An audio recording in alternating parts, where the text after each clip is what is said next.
3 years ago today, we stepped aboard Serenissima for the very first time. We'd just sold our house, our cars, and almost everything we owned. We thought we were just buying a narrowboat. But it turns out we were buying the freedom to travel the world as well. Join us this week as we celebrate 3 years of the biggest gamble we ever made. We're Rick and Adam, the floating nomads. Living aboard our narrowboat Serenissima and slow travelling the rest of the world. Join us on board and abroad.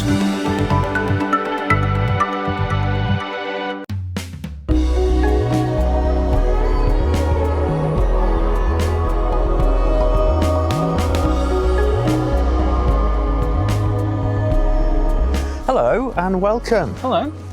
Yeah, so it has been 3 years since probably, well, ranking up there with the biggest day of our lives. I think probably the biggest decision we have ever made, individually or as a pair. Yeah, and it took, what, a good year in the preparation, but we finally got onto the canals 3 years ago today. And what a day it was. It was a lot blooming warmer than it was today, It was. I'm telling you. And yeah, we changed the name of the boat and we had a big celebration that night. And it's become tradition for the last couple of years that we kind of replicate that on the anniversary.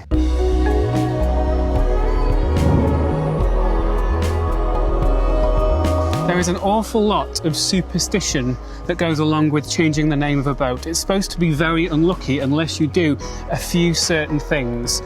And those things are basically to clear it with Neptune, the god of the sea. And I'm not joking. Even though it's not the sea, it's the canal. It's still water. What that involves is getting some champagne, chanting some words, and pouring some of that champagne into the water for Neptune. On this day every year, we recreate that as a thank you for letting us live this life. Right now, you find us walking to a place where we can buy that champagne and say thank you for this year. I don't think we'll be doing the chanting though. No chanting, but we will get the champagne, we will celebrate, and we will drop a bit in the canal.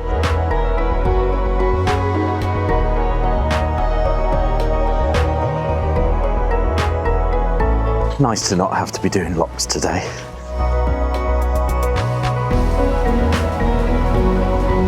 Because we really like where we are moored at the moment in the middle of nowhere, means we can't just pop to a shop, we have to walk for about 25 minutes.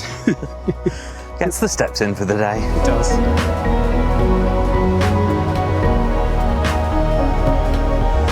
But it's not just that ceremony we're doing later.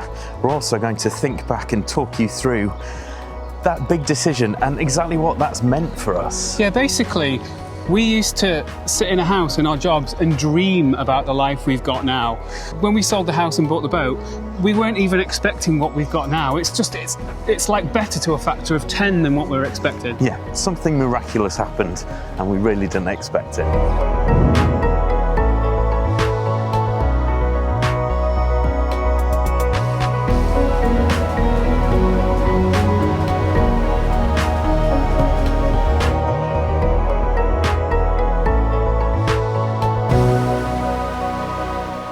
Well, this will do nicely. Well, what else would you expect to see in the middle of the English countryside than a field full of llamas? Unexpected. That's good. Proper pint. Do you know, the last time we had a pint, I was thinking about this morning. No. Well, it wasn't this country, was it? It wasn't even in the country. Oh. It was on the Virtuosa, on MSC Virtuosa. That's when we last had a pint in the Master of the Sea pub. And that was a good 3 weeks ago. Yeah. We've been very restrained and tried to be quite healthy since we've been back. But yeah. It feels like that was it felt like all that happened to somebody else. As soon as we got back, like a week after getting back, we just kind of slotted back into the routine of what we do when we're on the boat. Yeah. But can you believe, like, a month ago we were in the Caribbean? No. And before that we were in Albania. It just feels like that happened to somebody else. Yeah, it's really strange, yeah. But it's nice to be back into the routine and nice to get a good British pub here with good Irish some beer. good ale. And not only have we not had a pint in 3 weeks, we haven't really stepped off the boat in about 7 days. This is the first time we've walked properly. Yeah, we've done like a few steps, haven't we? We've gone out, in between showers, we've gone out and done a little bit, but then it starts raining and you have to come back. Yeah, it's the beauty of having a mooring in the middle of nowhere. We don't mind staying on the boat and getting loads of work done. But yeah, it is Friday today, so this is well deserved. This big garden even has a pizza oven and an outside bar. Something tells me we'll be jealous of that pizza oven a little later on when Rick tries to do pizzas. You mean in tries the to do Thetford. pizzas? Yeah. Our oven doesn't really get hot enough, but I always have a go. They'll be fine. They'll be fine. They just take a bit longer. Well, we'll find out. Why we've come to a pub to get some champagne Yes. for tonight. Do explain, Richard. There is no shop in this village where we are. It's a village called Weston. So I'm going to use Uber Eats to get a bottle of champagne from Majestic Wine brought here, because we have to have champagne on this anniversary. It is a rule. If we don't do that, there will be bad luck for the next year. And I'm not prepared to risk that. Well, let's face it doesn't take much to convince us to get a bottle of champagne, does it? I mean, I'd be happy with a carver, but you've got to appease Neptune, haven't you? There's one I've seen that we've never tried. Should we get that one? Called? It's called Boisel. You probably pronounced that completely wrong. 30 quid. Yeah. Yeah, so that'll only be 21 with your...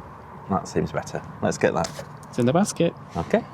Of course, now we've got money off the champagne, it does mean we could get a carver as well. If you say so. So this is a thing that we have to do, being kind of transient on a narrowboat, going through different communities. Yeah, because local shops don't really exist in many places like they used to. It used to be that every village had a shop, had a post office, had a few pubs. They've all gone. Like, it's really rare to find a village shop these days. It's really annoying. So how long will it be? 15 minutes, about. Ooh. It's not bad really, is it? No. No time for a second pint then. Could have fitted one in, probably, but no.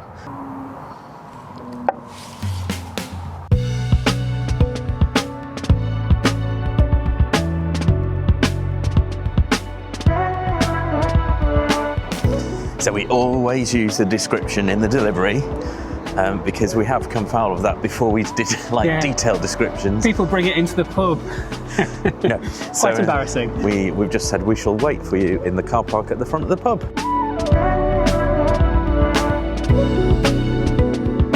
Thank you.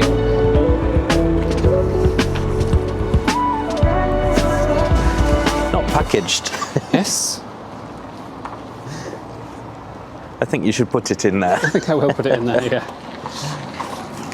We did think at one point, shall we just ask the pub if they'll sell us a bottle of champagne? Yes. But the price of champagne in a pub is just too much, really. So that worked out, didn't it? We got 2 bottles for less than what we would have paid if we'd bought the champagne in the pub. Yep. Okay, time to get back to the boat. And time for you to do some cooking. Oh, thanks. See you there.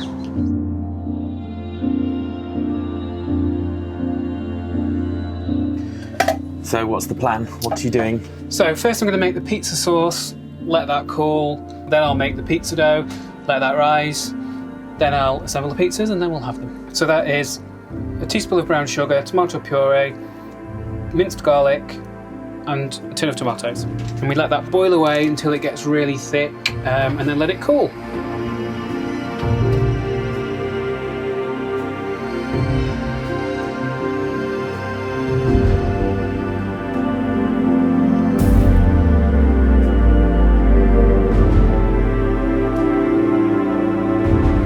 Good already. It does. Just tomatoes.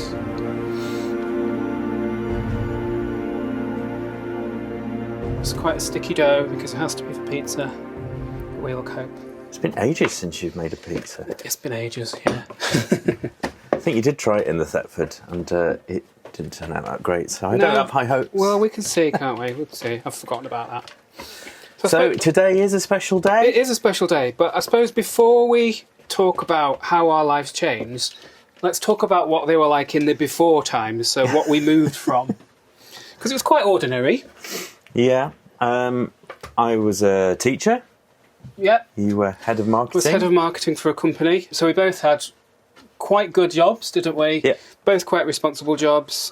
We had a nice house, we had cars, we had holidays, we had everything you are taught to aspire to. Yeah, but we still found ourselves kind of knackered at the end of the days and just really living for the weekend. Our happy time was being in planning holidays. Yeah. Like, that's what we used to really enjoy doing. We used to sit there with a glass of wine, looking at where we could go, what we could do. Yeah. We decided that enough was enough and we were willing to take a risk and give it all up. So this was a huge risk. This was selling the house we had, it was selling the cars, it was selling everything we owned in order to buy a narrowboat and completely change our lives. And that would mean both of us giving up our jobs and moving to freelance roles, which we'd never done before. Certain things happened which gave us nudges. I was composing still, although I was teaching, I was doing composing on the side. And I remember one specific day I was doing a job for a corporate company and I gave them a quote and their finance person basically said, you're really selling yourself short here. I know that my company would be willing to pay 10 times what you're asking for that composition package. And I just thought, wow, if that is true, then maybe this can be a reality. So it's little nudges like that. Yeah. How's the dough going? It's fine. A little bit longer. It's quite sticky. We're getting there.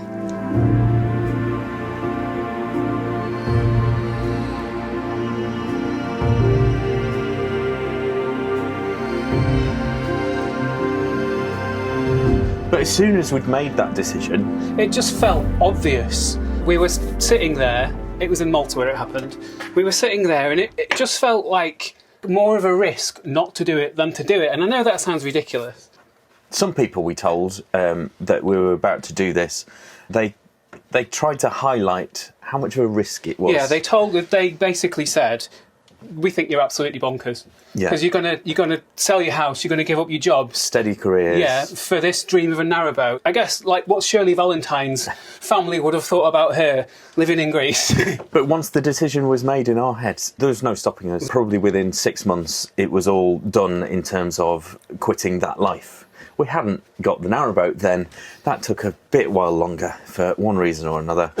But yeah, once the decision was made, kind of tingly feelings inside, and we knew it was the right thing. Yeah, in our guts, hoped anyway. In our guts, we knew it was the right thing to do. Yeah. There wasn't any doubt at that stage. Dough needed. Don't need it. Now I'm just going to cover it up.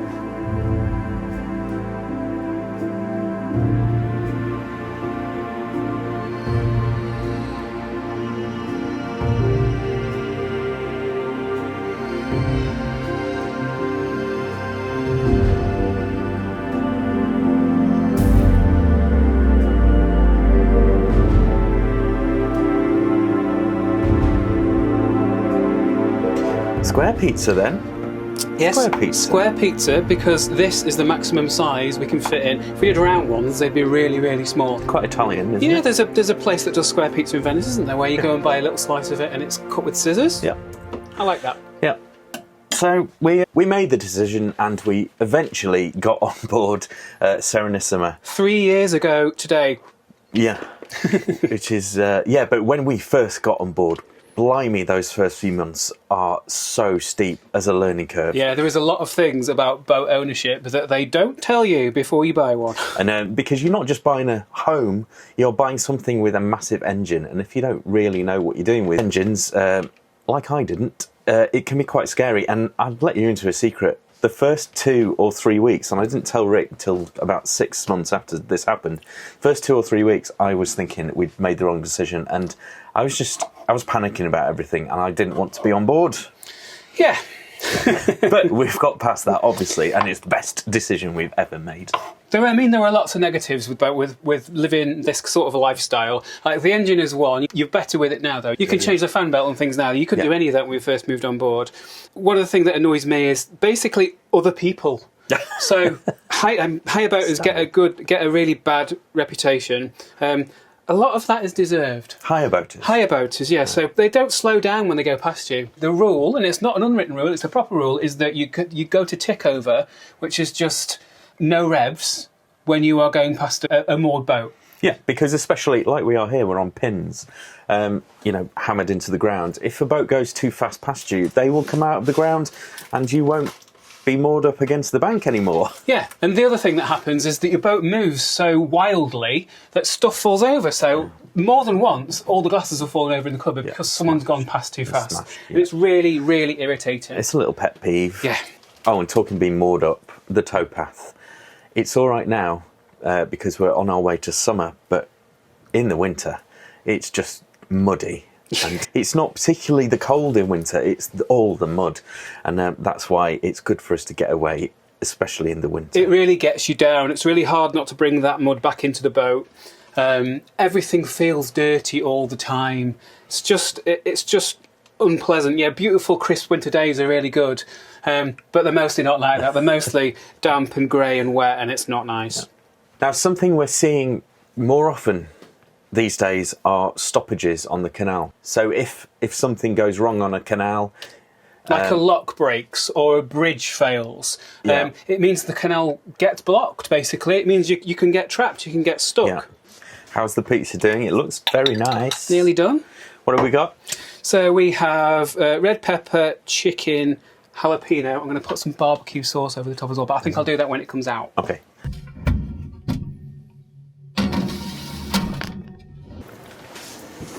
Pizza's in the oven. The recipe says 8 minutes, but it's probably going to be double that because our little oven does not get very hot. Another thing that I wasn't really expecting when we chose this life was that you get treated differently by people. As soon as you tell somebody that you live on a boat, they make a load of assumptions about you. I've had it where I once told a lady in a supermarket that I lived on a boat and she literally took a step back. People assume things like that you don't wash every day, and it really upsets me. And although it might seem that we're more free than if we're in a house because we can move our home here, it's actually quite tying. And I don't just mean tying on the bank. Yeah, your home is with you. It can often be a millstone around your neck. So if you want to go and do something that isn't on the canal, you have to think about where you can leave your home, that it will be safe and secure while you aren't there, which is often quite difficult. And it means that quite a lot of boaters just don't go away very often.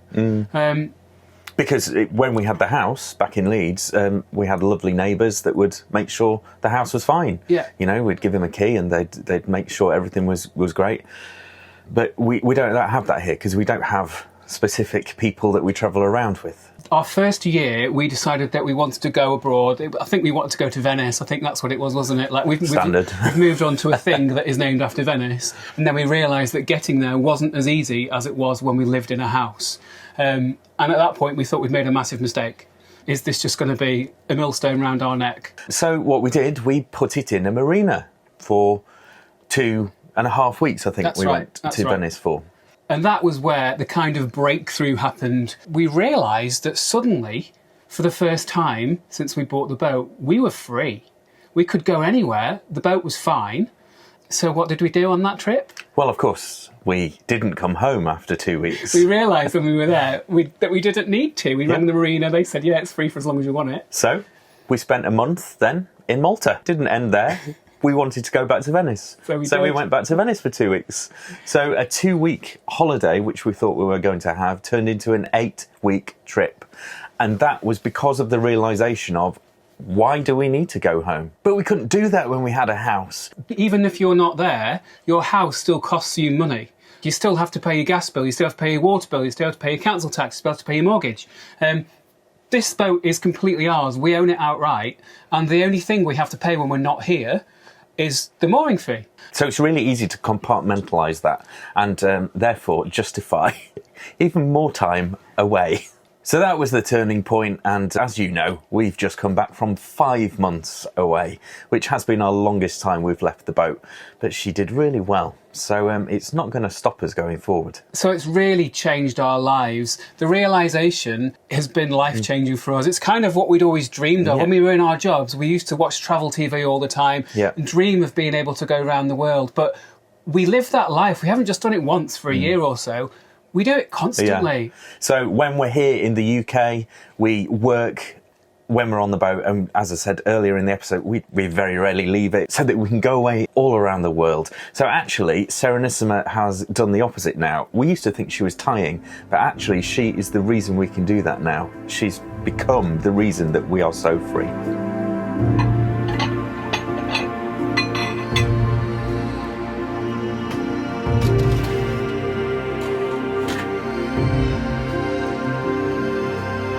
You're actually going to cut it with scissors? I'm going to cut it with scissors. The best way to cut pizza. I don't like a pizza wheel. These are much easier.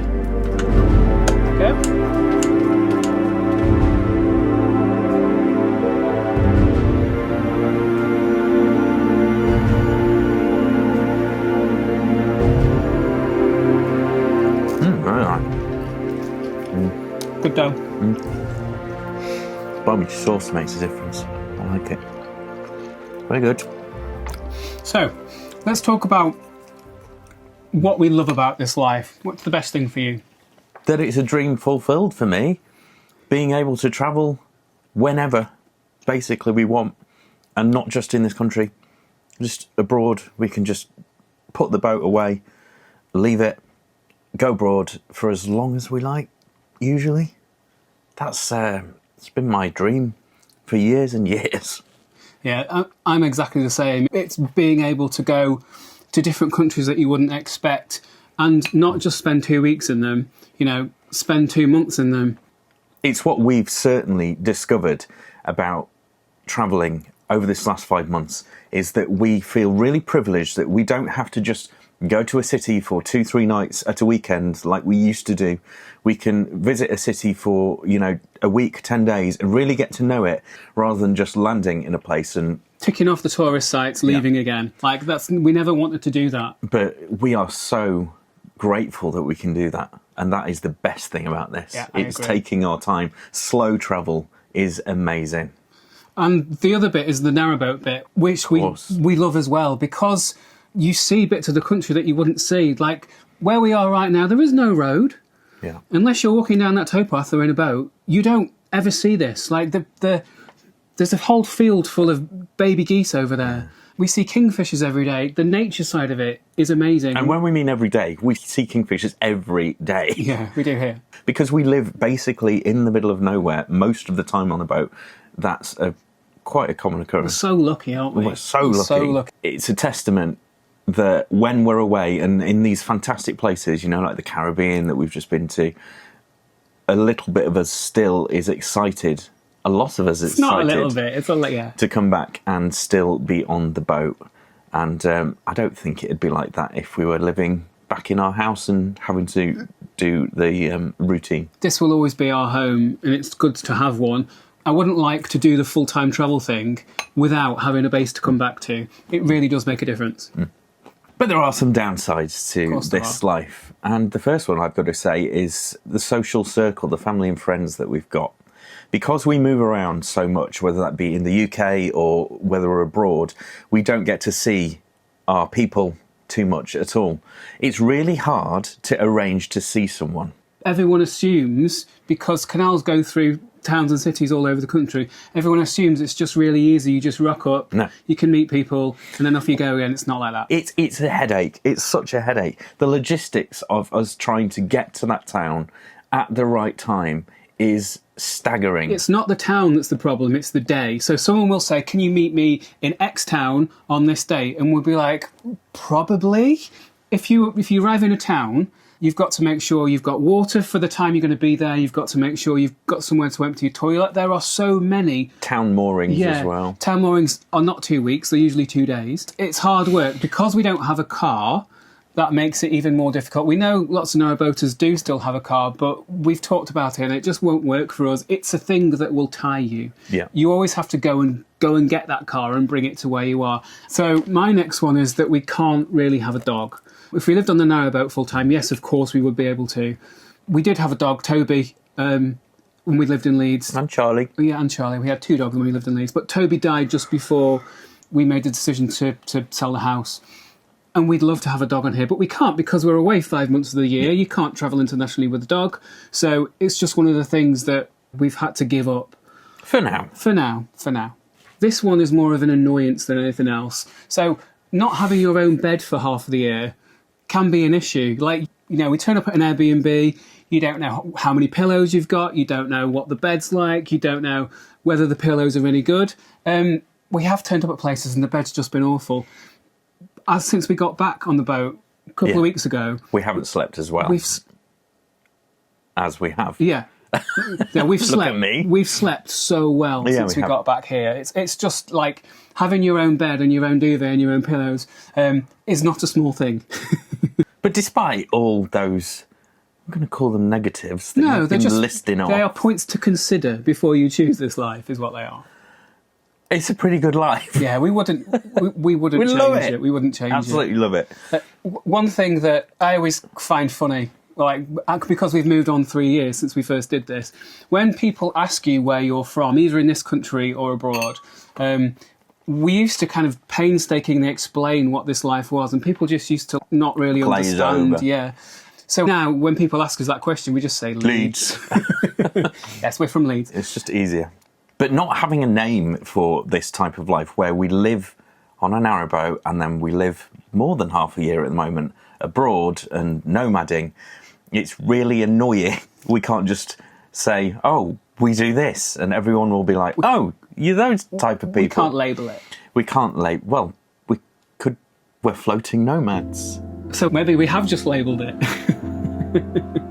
3 years ago, it was shorts weather. It was.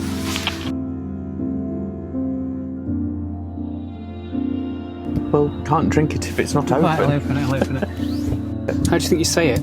Boisil. Boisil. Boisil. That's French. Yes, bois. Because boisson. 6 times. 6 times. Where did we learn that? We learned that on the cruise ship, and the man was given a champagne. Here we go.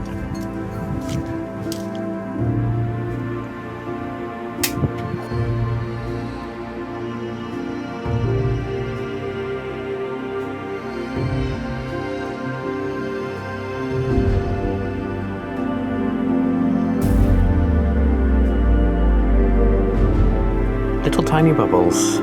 It's a good sign. Smell good. As you've just seen on screen, thank you so much to the Friends of the Nomads and the Nomads Club. They are getting extra B-sides, extra footage, which brings us to what I want to say now. There are a few things that we haven't let slip in this main video, and that we were umming and ahhing whether to put in at all, but we have for the members, and we didn't hold back, basically. So if you want to find out about that, scan this QR code or click the join button below. Happy Canal anniversary. 3 years. Oh, that's very good. Right, let's do this. So, you do Neptune, I'll do Poseidon, and then we'll both cook.